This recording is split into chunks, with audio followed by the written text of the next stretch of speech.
Why hello there, and welcome back to Swatororg Short Rest. And today we'll be looking at TWERPS, the world's easiest role-playing system. An early universal super rules-lite RPG published in 1987 by Reindeer Games, back before super minimalist games became the preferred method for showing off one's game design skills. Also, you may have noticed that I'm a flump now. Don't worry, the old D10 avatar isn't going away, I just wanted to have a more distinctive look for the different series. So let's get into this short review of a very short game. Character creation begins by rolling a D10 and consulting a chart to determine our strength score. It also ends with that. Well, I guess we could add some equipment, but yeah, other than that, the characters are defined by a single attribute which is added to all of our rolls, plus functions as our health, speed, and initiative.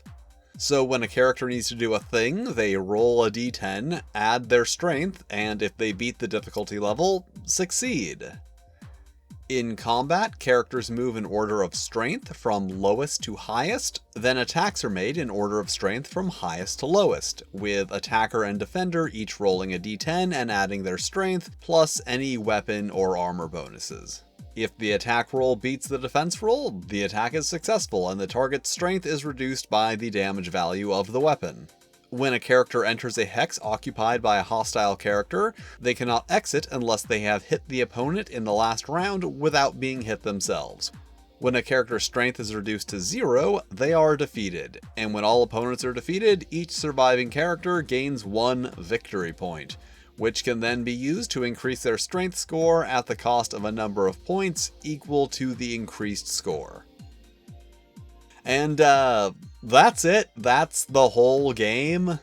So it is easy. That's what they were going for, but does have some issues, like a pretty aggressive death spiral, since damage reduces your attacks, defense, speed, and initiative due to everything being based on one attribute. And that is the main issue. Having one attribute basically becomes an objective value score. So a character with a strength of 5 is always going to be superior to one with a strength of 4 in every single way, which is a thing. In addition to the rules, the game provides a small selection of weapons and armor, and a short adventure, which, considering that the entirety of the interior text is on 6 4.5 by 7 inch pages, slightly smaller than a standard zine, is pretty impressive. The game also came packaged with character sheets, chits, and a map for aforementioned adventure. It's written okay. Some of the explanations are a bit less than optimal. For having as little space as they did, I can forgive things like the unclear section breaks and bad page breaks, but they didn't really use the space as wisely as they could have. Like, I do have to question if the adventure was really necessary when it does take up more or less a third of the book.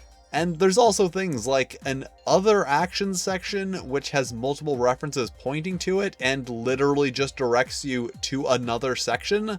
And the order in which content is presented is kinda not the best. Just the whole thing sort of has a feeling of could have been done better.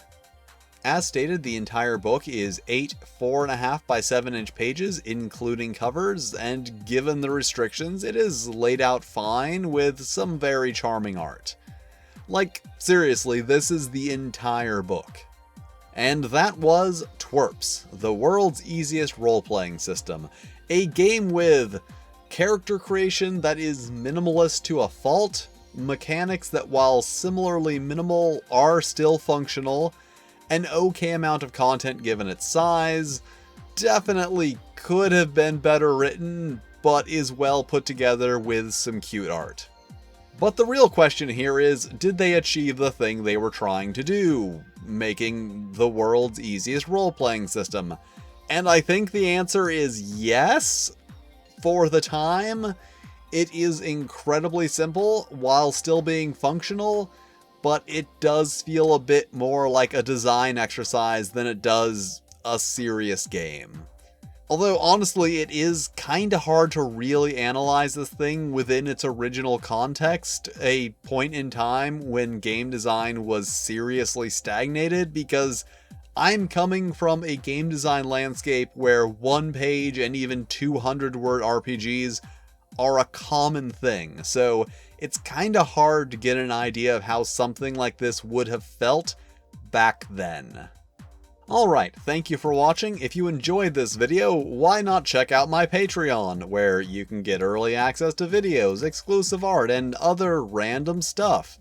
And even if you don't care about all that stuff, you can still have the satisfaction of knowing that you're helping to support all of this content that I make, and unlock the title, Patron of the Arts, which makes you sound cool and sophisticated. And even if you don't do that, you can always just hit all the lovely buttons, like, subscribe, etc., or just keep watching the videos. All of these things are good things for you to do. And I will see you next time.